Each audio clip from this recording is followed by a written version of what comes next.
आकार था। और सिंधु घाटी सभ्यता की कहा जाता है लिपि, लिपि समझते होंगे ना, जैसे हम सभी का हिंदी भाषा है, और हिंदी भाषा किस लिपि का भाषा है? देवनागरी। उसी तरह से जो है सिंधु सभ्यता में जो है कौन सी लिपि प्रचलित है? तो भाव चित्रात्मक। और भाव चित्रात्मक का मतलब क्या होता है? वहां पे ऐसा लिपि था ना जिसको आप पढ़ नहीं सकते थे, देख के आप समझ सकते थे, यानी उसके भाव को आप समझ सकते थे, यानी चित्र था, उसको कौन सा लिपि बोलते हैं? भाव चित्रात्मक लिपि। जो सिंधु घाटी सभ्यता की लिपि कौन सी हो जाएगी? भाव चित्रात्मक। आकृति त्रिभुजाकार, सभी लोग को पता होगा। आगे आपको बताना है द्वितीय बौद्ध सभा का आयोजन जो है कहाँ हुआ था? वैशाली। दूसरी बौद्ध सभा का आयोजन वैशाली में हुआ था। किसकी अध्यक्षता में हुआ था?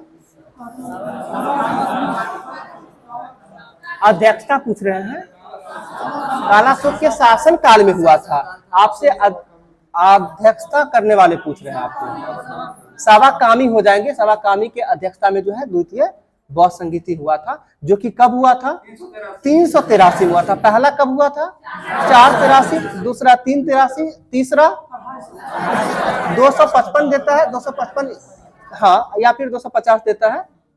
आगे अगर बात करें चौथी बौद्ध संगीति, तो प्रथम शताब्दी में हुआ था, जो किसके काल में हुआ था? कनिष्क काल में। एकमात्र बौद्ध संगीति जिसमें एक अध्यक्ष के अलावा एक उपाध्यक्ष भी रहे थे, वो चौथी बौद्ध संगीति थी। और जिसके अध्यक्ष कौन थे?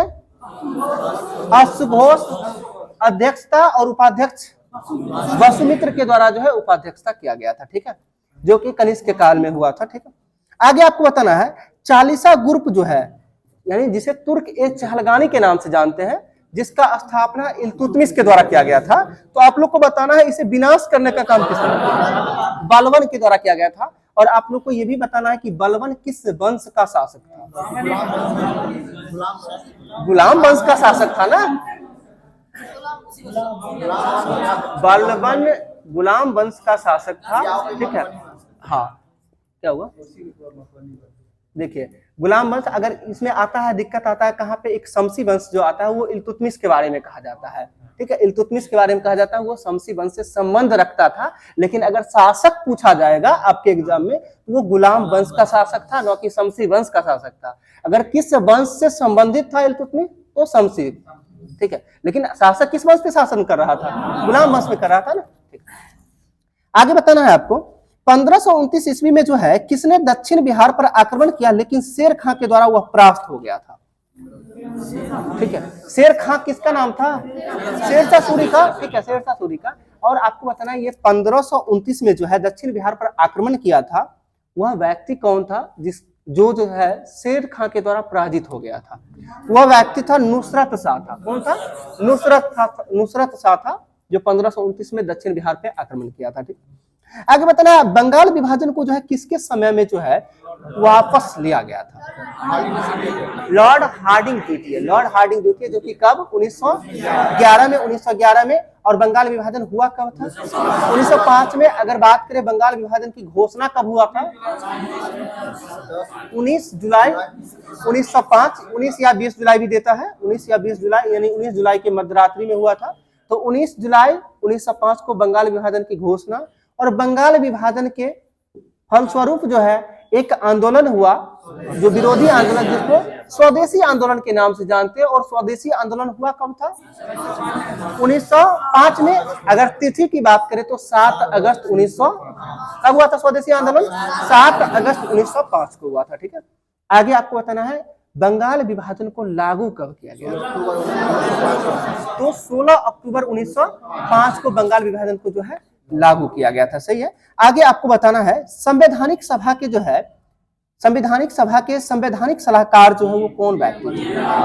बी.एन. राव हो जाएंगे। बी.एन. राव संवैधानिक सलाहकार थे। आगे आपको बताना भारत के संविधान के अंतर्गत जो है कौन सा अनुच्छेद जो है वो कारखानों में बच्चों को काम करने से प्रतिषेध करता है? तो अनुच्छेद 24 हो जाएगा। और एक है बलात् श्रम, जो अनुच्छेद 23 है। ठीक है, आगे आपको बताना है संविधान के किस अनुच्छेद को जो है डॉक्टर बी.आर. अम्बेडकर ने जो है संविधान का आत्मा कहा था? अनुच्छेद 32। और अनुच्छेद 32 में है क्या? संवैधानिक उपचारों का अधिकार। और अनुच्छेद 32 के तहत ही सुप्रीम कोर्ट के द्वारा कुल 5 प्रकार का रिट जो है जारी किया जाता है। किस अनुच्छेद के तहत? अनुच्छेद 32। और हाई कोर्ट जो है रिट जारी करता है किस अनुच्छेद के तहत? तो अनुच्छेद 226 के तहत जो है हाई कोर्ट के द्वारा 5 प्रकार का रिट जारी किया जाता है। आगे आपको बताना है दांत व हड्डियों में कौन सा तत्व जो है उपस्थित रहता है। ठीक है, तो कैल्शियम फास्फेट जो है दांत की हड्डियों में उपस्थित रहता है। आगे बताना वह तत्व जिसका परमाणु क्रमांक एवं परमाणु भार समान होता है वह तत्व कौन सा है? हम जो पूछ रहे हैं आपसे ये नहीं पूछ रहे हैं कि वैसे गुण को वाले तत्व को क्या कहा जाता है, ये तो नहीं पूछ रहे हैं ना। आपसे वो तत्व कौन सा है तो वह हाइड्रोजन है। ठीक है, ये आपसे क्या पूछे? वह तत्व जिसका परमाणु क्रमांक और परमाणु भार जो है समान होता है वह तत्व कौन सा हो जाएगा? हाइड्रोजन हो जाएगा। ठीक है, आगे आपको बताना है एल्युमिनियम ऑक्साइड किस प्रकार का अम्ल होता है? यह उभयधर्मी अम्ल होता है। सही है। आगे बताना है 1 रुपए के नोट पे किसके द्वारा जारी किया जाता है? तो भारत सरकार के द्वारा ही जारी किया जाता है। आपसे देखिए इसमें वित्त सचिव आंसर आ रहा था कहीं से, हम आपसे पूछे कि 1 रुपया का नोट जो है किसके द्वारा जारी किया जाता है? तो भारत सरकार के द्वारा। 1 रुपये के नोट पर जो किसका हस्ताक्षर रहता है? तो वित्त सचिव का हस्ताक्षर रहता है। ठीक है, आगे आपको बताना है कोलकाता और दिल्ली जो है किस एनएच के द्वारा जुड़ा हुआ है? NH2 हो जाएगा। और NH1 कहां से कहां जोड़ता है? हम क्या पूछ रहे हैं? NH पूछ रहे हैं ना कि आपसे हम दिल्ली से अमृत आपसे जल नहीं पूछ रहे हैं। ठीक है, जो सदिया से धुबरी पट्टी जा रहे हैं, देखिए आपसे NH पूछे तो NH जो है पहला दिया दी से दिल्ली और से अमृतसर, दिल्ली से अमृतसर को जोड़ता है। NH2 जो है दिया दिक होता है जो कि दिल्ली से कोलकाता को जोड़ता है। ऐसे ही ट्रिक है, तो आप इसको आसानी से कर सकते हैं। एक बार कुछ नहीं करना, देखिए हम बताएंगे अभी, आप सुन लीजिएगा, भूल जाइएगा। आप घर पे जाके बुक में पलटिएगा, सारा लिखा हुआ है और दोनों का पहला लेटर लेके आप वर्ड बना लीजिएगा। जैसे हम दिया बोले दिया दिक, आमू मुचे कोचे कोमू आम दिजमू। ठीक है, यानी हाँ अब जैसे मन है, दिल्ली से वो पाक बॉर्डर बोलते हैं, लेकिन वो पाक बॉर्डर क्या है? अमृतसर है, वही है ना। ठीक है, तो दिल्ली से अमृतसर ऐसे करके आप खुद से जब बनाइएगा ना तो वो हमेशा के लिए याद रहेगा। तो कोशिश करिए खुद से, थोड़ा सा आप जाके बुक को पलट के देखिए, पढ़िए। ठीक है, तो NH1 कहां से कहां तक? दिल्ली को अमृतसर, और NH2 हो जाएगा ठीक है दिल्ली से कोलकाता हो जाएगा। और जो है आपको पता है GT रोड किस किस को मिला के बना है? NH1 और NH2 को ही मिला के जो है उसी को GT रोड के नाम से जानते हैं। और GT रोड के जो है संस्थापक किसे माना जाता है? शेरशाह सूरी को माना जाता है। और शेरशाह सूरी का मकबरा कहाँ था? सासाराम में। और शेरशाह सूरी के द्वारा जो है 2 युद्ध जो है थोड़ा इंपोर्टेंट बनता है। जो 2 युद्ध कौन था जिसके बाद वह जो है? पहला चौसा का युद्ध, दूसरा कन्नौज या बिलग्राम का युद्ध होता है। चौसा का युद्ध 1539 में और दूसरा कन्नौज का युद्ध 1540 में हुआ था। जो शेरशाह सूरी और किसके मध्य हुआ था? हुमायूं के मध्य हुआ था। और हुमायूं जो है बुरी तरह से पराजित किस युद्ध में हो गया था? कन्नौज या बिलग्राम के युद्ध में। और उसके बाद जो है मुगल वंश पर यानी मुगलों की गद्दी पर कौन सा शासक बना? शेरशाह सूरी बना। ठीक है, ठीक है। और क्या हुआ? अफगान शासक की बात करते, दूसरा अफगान शासक था। अगर आपसे पूछा जाए कि पहला अफगान शासक कौन था जो कि दिल्ली की गद्दी पे बैठा था, तो वो आप अफगान की बात करते हैं लोदी वंश था। और लोदी वंश के संस्थापक की बात करते हैं बहलोल लोदी हो जाएगा, जो कि सबसे पहले जो है अफगानों की सत्ता स्थापित की गई थी बहलोल के द्वारा। आगे आपको बताना है कि बिहार में जो है रेल कोच फैक्ट्री जो है वह कहाँ स्थित है? आपसे हम रेल कोच फैक्ट्री बोल रहे हैं, बिहार में बोल रहे हैं, मोकामा में स्थित है, ध्यान रखिएगा। ठीक है, बिहार में रेल कोच फैक्ट्री कहाँ स्थित है? मोकामा में। अगर हम बोले कि रेलवे कोच फैक्ट्री कहाँ स्थित है, जो कि पेरम्बूर में है, ICF बोलते हैं शॉर्ट में उसको। ठीक है, ICF जो कहाँ है वो पेरम्बूर में है। आगे आपको बताना है और जान लीजिए ICF पेरम्बूर में कम से कम अपने समस्तीपुर की बात बताते हैं, कम से कम 50 ग्रुप डी का स्टाफ होगा उसमें। ICF ये जो फुल फॉर्म इसका क्या बोलते हैं? Integral coach factory. Integral coach factory जो पढ़ रहे हैं हम लोग, ठीक है, उसमें कम से कम 50 लोग होगा समस्तीपुर का। अब सोच लीजिए कि जबकि हम लोग अभी किताबों में पढ़ रहे थे, हम भी पढ़ रहे थे, लेकिन जाके वहां पे देखे, घूम के देखे, पता चला, और धीरे धीरे जैसे जैसे पता वहां जैसे निकलते थे मार्केट में भी कुछ लोग मिल जाते थे यहाँ के। ठीक है, तो ऐसा सिचुएशन है, आप समझ सकते हैं कि एक एक जगह पे यहाँ के लोग इतना जॉब लेके बैठे हुए हैं। थोड़ा सा मेहनत किया जाए, समझे, एकदम बेहतर होगा, और थोड़ा सा अच्छा भी लगता है कि चलो अपने लोग वहां पे भी हैं, हर जगह है, कहीं कोई दिक्कत नहीं है।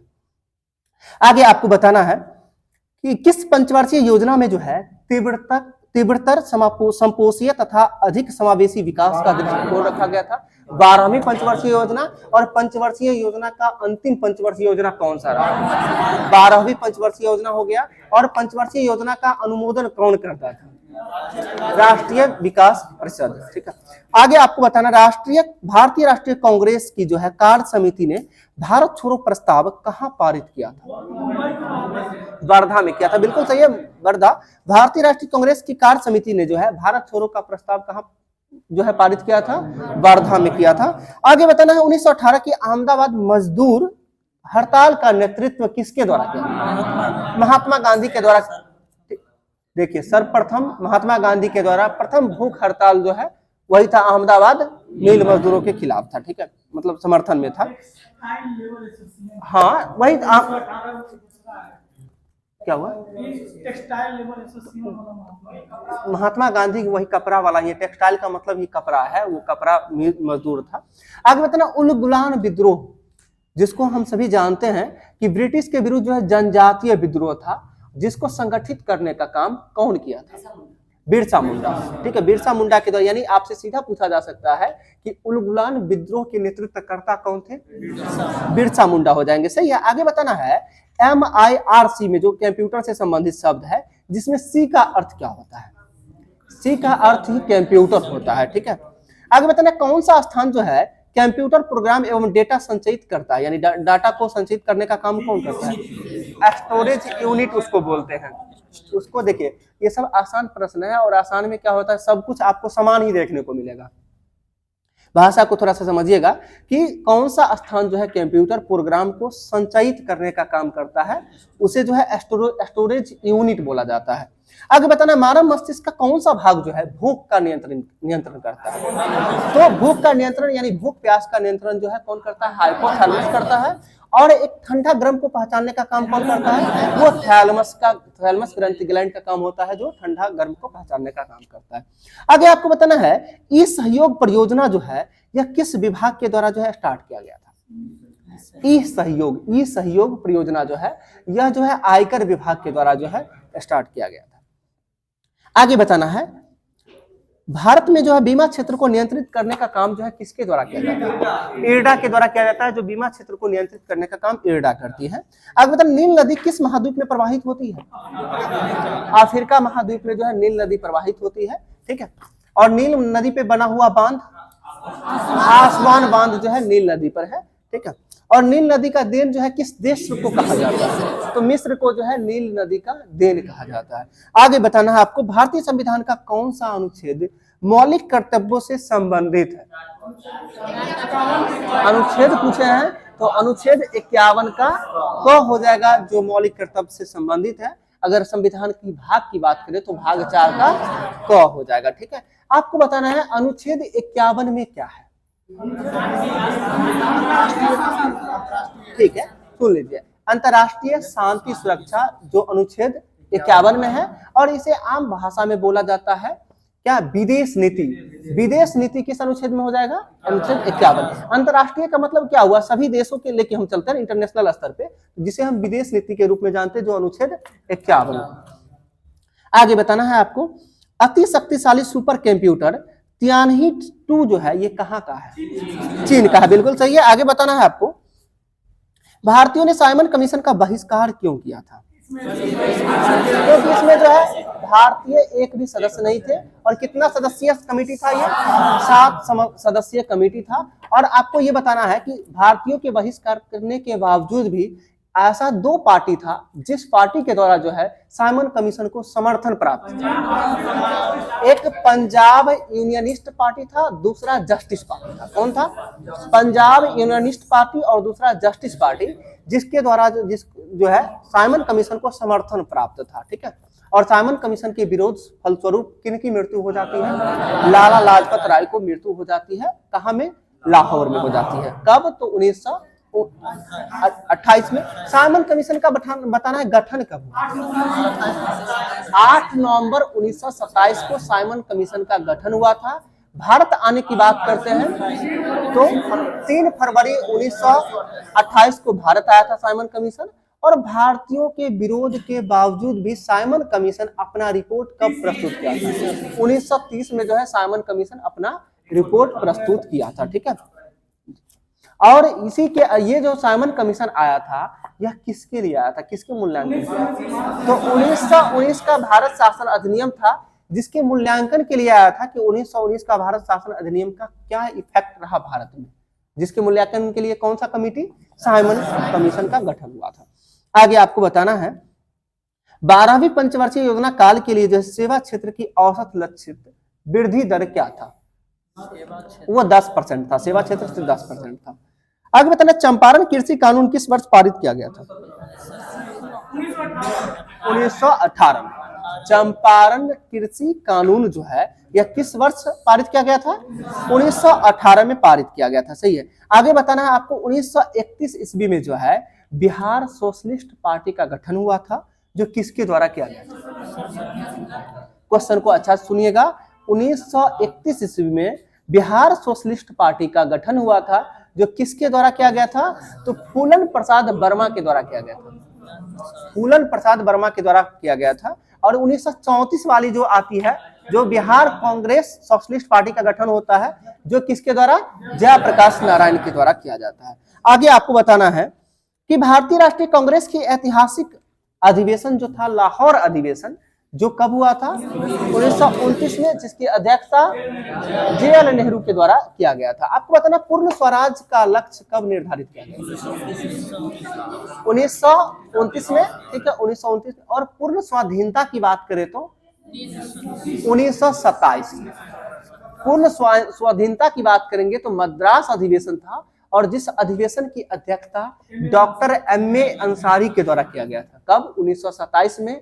डॉक्टर MA अंसारी, जिसके अधिवेशन में क्या? पूर्ण स्वाधीनता की लक्ष्य की बात की गई थी। और पूर्ण स्वराज की बात करते तो 1929 में। और साइमन कमीशन गो बैक का नारा जो है किसमें? 1928 के अधिवेशन में। और जिस अधिवेशन की अध्यक्षता मोतीलाल नेहरू के द्वारा किया गया था। ठीक है, ध्यान रखना है 1928 के अधिवेशन की अध्यक्षता जो है मोतीलाल नेहरू के द्वारा किया गया था। और एक अधिवेशन और था जिस अधिवेशन की अध्यक्षता जो है मोतीलाल नेहरू के द्वारा किया गया है, वह अधिवेशन 1919 का अधिवेशन है, अमृतसर। ठीक है, जिसकी अध्यक्षता किसके द्वारा? मोतीलाल नेहरू के द्वारा किया गया था। आगे बताना है आपको रामायण का अनुवाद फारसी में किसने किया था? बदायूनी के द्वारा किया गया था ना। रामायण का फारसी में अनुवाद जो है बदायूनी के द्वारा किया गया था। सही है। आगे बताना भारतीय संविधान में कुल कितने अनुच्छेद हैं? तो अगर मूल संविधान की बात करें 395, वर्तमान में हाँ मूल 450 अब 70 कर हो गया।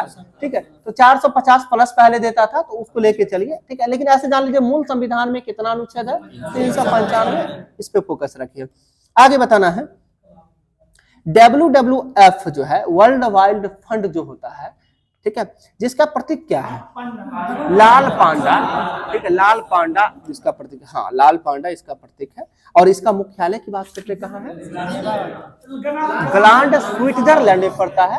WWF का मुख्यालय कहाँ हो जाएगा? ग्लांड जो पड़ता कहाँ है? स्विट्जरलैंड में पड़ता है। ठीक है, आगे बताना है बीटी बीज का संबंध जो है किससे संबंधित है?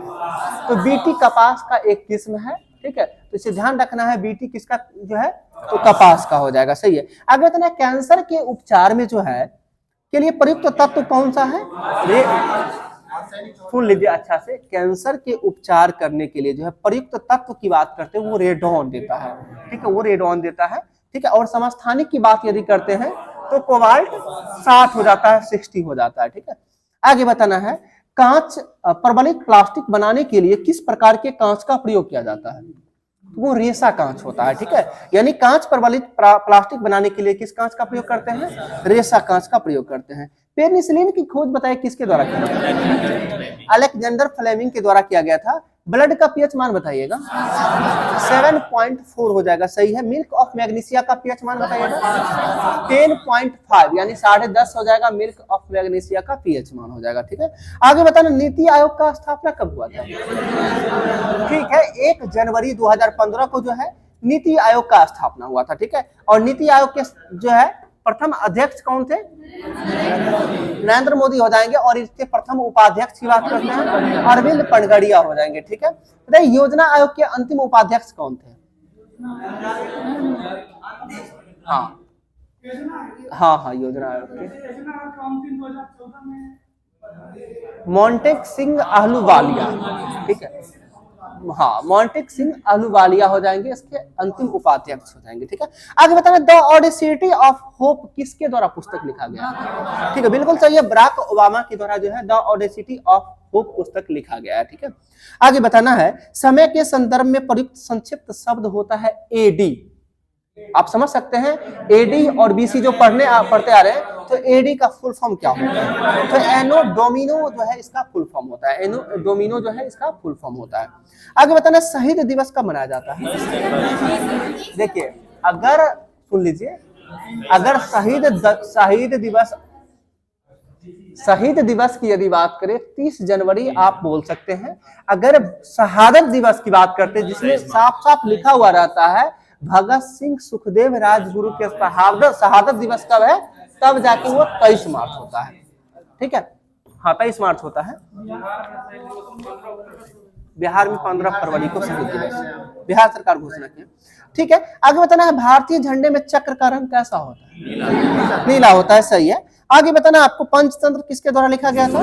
विष्णु शर्मा के द्वारा। भारत का सबसे बड़ा संग्रहालय कौन सा है? कोलकाता में है, सबसे बड़ा संग्रहालय कोलकाता संग्रहालय है। आगे बताना, लाइपेज द्वारा वसा के जलीय अपघटन पर क्या मिलता है? वसा के द्वारा जो है नहीं, लाइपेज के द्वारा जो है वसा के जलीय अपघटन पर क्या मिलता है? तो वसीय अम्ल तथा गिल्सरॉल, ठीक है, वसीय अम्ल तथा गिल्सरॉल मिलता है। आगे बताना, आपको शहतूत कैसा फल है? तो जिस शहतूत जो है जिसे संग्रहित फल कहा जाता है। शहतूत कैसा फल है? संग्रहित फल है। आगे बताना है आपको, दुनिया का सबसे बड़ा द्वीप कौन सा है? तो दुनिया का सबसे बड़ा द्वीप की बात करें ग्रीनलैंड, और दुनिया का सबसे बड़ा द्वीप समूह की बात करें इंडोनेशिया हो जाएगा, ठीक है। आगे आपको बताना है, नदी का उथला विस्तार जो पैदल या गाड़ी से पार किया जा सके उसे क्या बोलते हैं?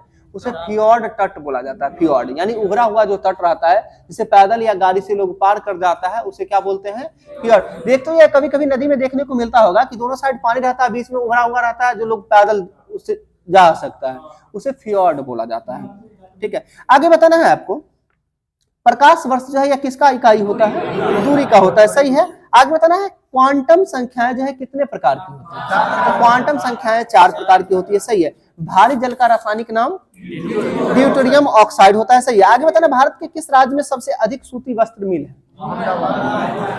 सूती वस्त्र मिल की बात करते हैं तो वो महाराष्ट्र में, ठीक है। आगे बताना, समाजवादी शब्द को जो है संविधान के किस संशोधन के द्वारा जोड़ा गया था? समाजवादी शब्द को संविधान के 42वें संविधान संशोधन के द्वारा जोड़ा गया था, जो 1976 में हुआ था, ठीक है। अब आपको बताना है, समाजवादी के साथ साथ 2 शब्द और जोड़ा गया था, ठीक है। पंथ निरपेक्ष। जब हम बोलने लग जाएं, थोड़ा सा शांत हो जाए, आप लोग को बोलने का मौका देते हैं ना, ठीक है। कोशिश करिए कि कम से कम जो लोग नहीं सुन पा रहे हैं, यानी जिनको नहीं पता है, उनके कानों तक भी आंसर पहुंच जाना चाहिए, ठीक है। इसलिए हर क्वेश्चन को हम दोबारा भी बोल देते हैं, क्वेश्चन के साथ साथ आंसर भी। ऐसा जरूरत नहीं है कि सभी लोग को याद ही होगा या फिर सभी लोग एक बार बोल रहे हैं उसमें सुन ही पा रहे होंगे, ठीक है।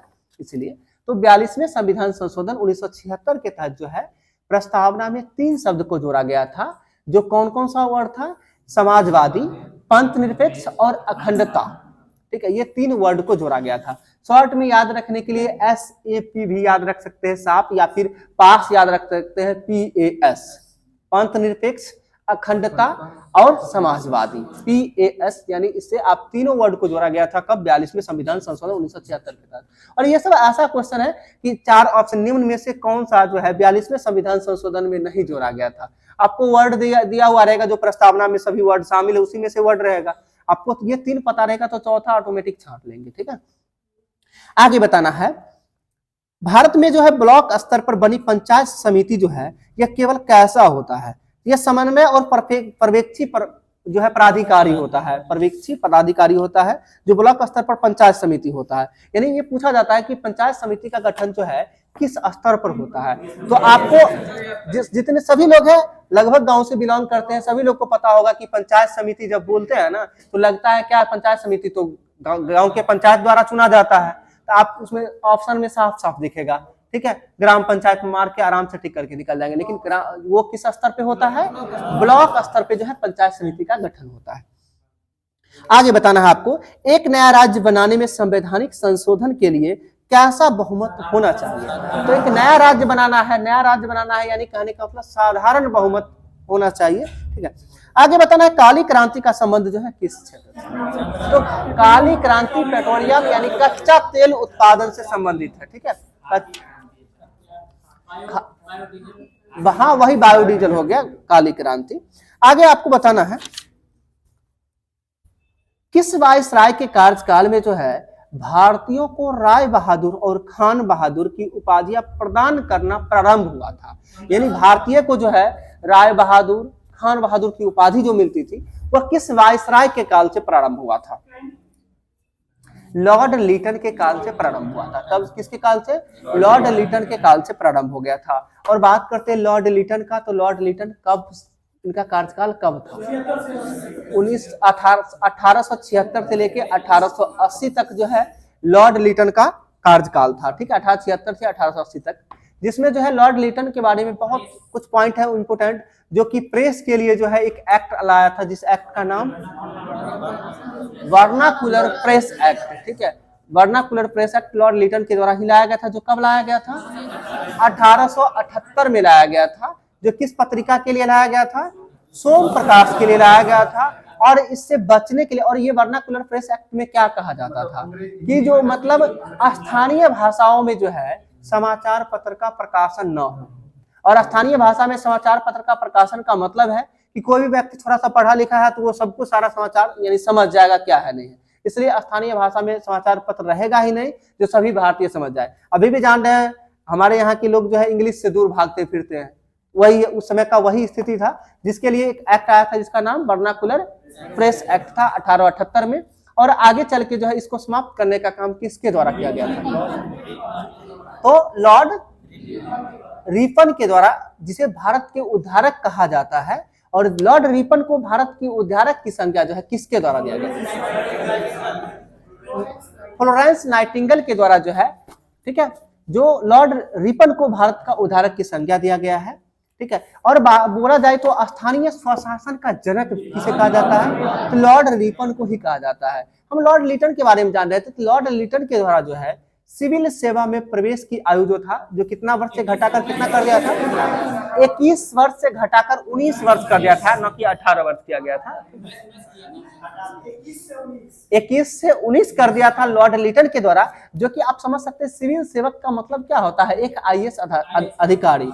और 19 साल का कोई आईएएस अधिकारी यदि अगर कोई बनता है तो समझ लीजिए वो उसका माइंड खुद डेवलप नहीं होगा, इसलिए वो जो है लॉर्ड लिटन के द्वारा ये किया गया था, जो कि गलत था। जो आगे चल के लॉर्ड रिपन के द्वारा फिर से 19 से बढ़ाकर 21 वर्ष कर दिया गया था, जो कि इसके द्वारा लॉर्ड रिपन के द्वारा किया गया था। आगे आपको बताना है, उस खगोल भौतिक शास्त्री का नाम बताना है जो एक क्षय तंत्रिका रोग से पीड़ित है और केवल कंप्यूटर के माध्यम से ही अपनी बात कह पाता था।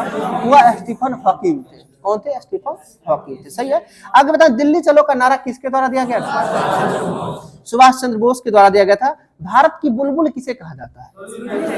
तो भारत की बुलबुल जो है ये सरोजिनी नायडू को कहा जाता है। किसको कहा जाता है? सरोजिनी नायडू को कहा जाता है, सही है। आगे बताना है, भारत के सर्वोदय नेता लोकनायक जयप्रकाश नारायण का जन्म कब हुआ था? ठीक है, 1902 में जन्म हुआ था। जयप्रकाश नारायण का जन्म कब हुआ था?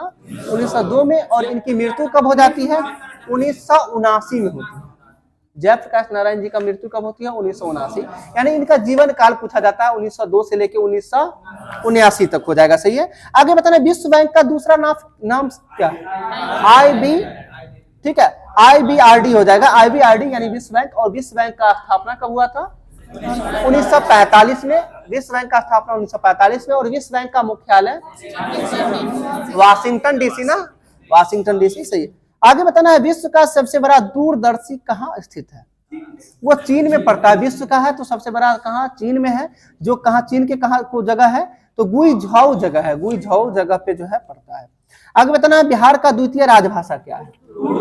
उर्दू। बिहार का द्वितीय, पहला हिंदी, दूसरा राजकीय भाषा जो है वो राजभाषा जो है उर्दू हो जाएगा। आगे बताना, बिहार के मुख्यमंत्री की नियुक्ति कौन करवाता है? तो बिहार की मुख्यमंत्री हो या फिर किसी भी राज्य की मुख्यमंत्री हो, यानी मुख्यमंत्री की नियुक्ति राज्यपाल के द्वारा किया जाता है, ये ध्यान रखना है। आगे बताना है, और बिहार के राज्यपाल भवन का नाम क्या है?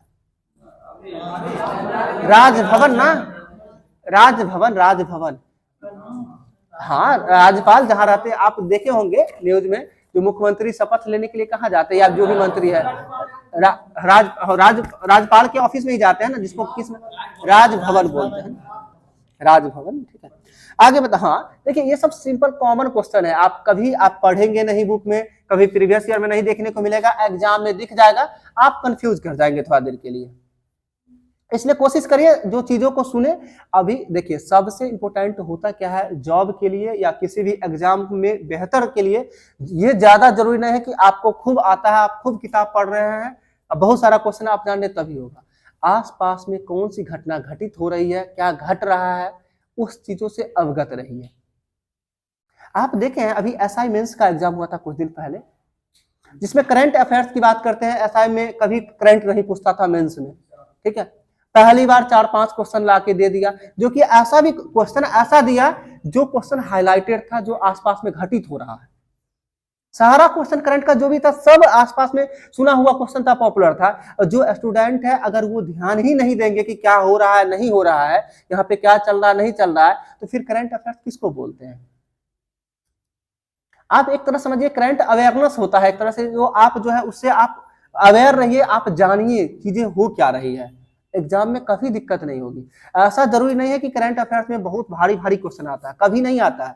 आप यहाँ क्लास में जितना आपको SPD में मिलता है होमवर्क याद करने के लिए, सिर्फ उसको कवर सिर्फ कर लीजिए ना। बाकी जो आसपास में घटना होती है थोड़ा सा उसको कोशिश करिए, नहीं कुछ ज्यादा इंटरेस्ट नहीं तो कम से कम एक बार सुन ले, देख ले। कोई जरूरत नहीं कि हम पूरा पेपर न्यूज पेपर पढ़ेंगे तभी जाके हम जान पाएंगे ना। तो जो हाईलाइटेड पॉइंट है वो आपके समान ज्ञान दर्पण में भी आ जाता है, आपके करंट मंथली मैगजीन, मतलब हर जगह मिल जाता है। तो आप कोशिश करिए जो हो रही है पॉपुलर है इंपॉर्टेंट है उस चीजों पे ध्यान रखिए, ठीक है। चलिए आगे बात करते हैं, भारत के राष्ट्रपति किन सदस्यों द्वारा चुने जाते हैं? हाँ वही है, राज्यों के विधानसभा और लोकसभा, ठीक है। यानी कहने का मतलब पार्लियामेंट जो होता है, पार्लियामेंट, उसके साथ साथ जो है राज्यों की विधानसभाओं के द्वारा निर्वाचित सदस्य के द्वारा जो है निर्वाचित सदस्य के द्वारा चुने जाते हैं। आगे बताना है, परमाणु के नाभिक में क्या होता है? प्रोटॉन और न्यूट्रॉन, ये परमाणु के नाभिक में होता है, सही है। आगे बताना, अमरबेल यह किसका उदाहरण है? यह परजीवी का उदाहरण है अमरबेल, जिसे अमरलत्ती के नाम से भी जानते हैं, ठीक है। 10th क्लास में हम लोग अमरलत्ती पढ़े थे इसको, ठीक है। तो जो क्या होता है, किसी भी देखते होंगे लीची वगैरह के पौधा पे जो है पेड़ पे जो है देखिएगा, मतलब उसका, हाँ जो कहीं पे उसका जड़ कहीं नजर नहीं आएगा, लेकिन वो अपना जो है डेवलप करते रहता है, तो वो एक प्रकार का क्या है, परजीवी है जो अपने, ठीक है। चंद्रमा की सतह पर एक वस्तु का वजन जो है क्या होता है? तो पृथ्वी के सतह का वजन का 1/6 गुना होता है, 6 भाग होता है। आगे बताना, विद्युत प्रतिरोध को मापने के लिए कौन सी इकाई प्रयुक्त होती है? तो विद्युत प्रतिरोध के लिए किसका? ओम होता है, ठीक है। धारिता नहीं पूछे हैं, धारिता होगा तो फैराडे हो जाएगा, ठीक है, फैराड। आगे आपको बताना है, बहुउद्देशीय नदी घाटी परियोजनाएं, जिसे जो है आधुनिक भारत के मंदिर की संज्ञा दी गई, किसके द्वारा? ठीक है, जवाहरलाल नेहरू के द्वारा, ठीक है। आगे बताना, राज्यसभा में चुनाव के लिए न्यूनतम आयु 30 वर्ष, लोकसभा के लिए 25 वर्ष, विधानसभा के लिए 25 वर्ष ना, विधान परिषद के लिए 30 वर्ष हो जाएगा, राष्ट्रपति के लिए 35 वर्ष, उपराष्ट्रपति के लिए 35 वर्ष, प्रधानमंत्री के लिए 25 वर्ष, ये ध्यान रखना है, ठीक है। आगे आपको क्या हुआ, पंचायत चुनाव के लिए 21 वर्ष, सही है। आगे वोट देने के लिए तो सभी लोग को पता है 18 वर्ष, ठीक है। चलिए आगे बताना, ऑस्कर पुरस्कार किस क्षेत्र में उत्कृष्ट कार्य के लिए दिया जाता है? तो ऑस्कर पुरस्कार किस क्षेत्र में दिया जाता है? तो सिनेमा के क्षेत्र में दिया जाता है। और ऑस्कर पुरस्कार की शुरुआत कब हुआ था? 1929 में हुआ था। एक मेंस में एक पुरस्कार से भी क्वेश्चन था ना, कोई पुरस्कार बता नहीं, कोई था, लिखिए। आगे किस ईंधन को द्वितीयक ईंधन कहा जाता है? किस ईंधन को द्वितीयक ईंधन कहा जाता है? वो कोयला गैस को जो है, कोयला गैस को जो है द्वितीयक ईंधन कहा जाता है, ठीक है। आगे बताना, कोयला में बताना है सबसे बेस्ट कोयला यानी बेहतर कोयला एंथ्रासाइट होता है, और दूसरे स्थान पे बिटुमिनस, तीसरा लिग्नाइट, और चौथा जिसे सबसे घटिया किस्म का कोयला कहा जाता है वह पीट कोयला कहा जाता है। और भूरा कोयला के उपनाम से किसको जानते हैं? तो लिग्नाइट कोयला को जो है भूरा कोयला के नाम से जानते हैं। आगे बताना है आपको, कौन सा वृक्ष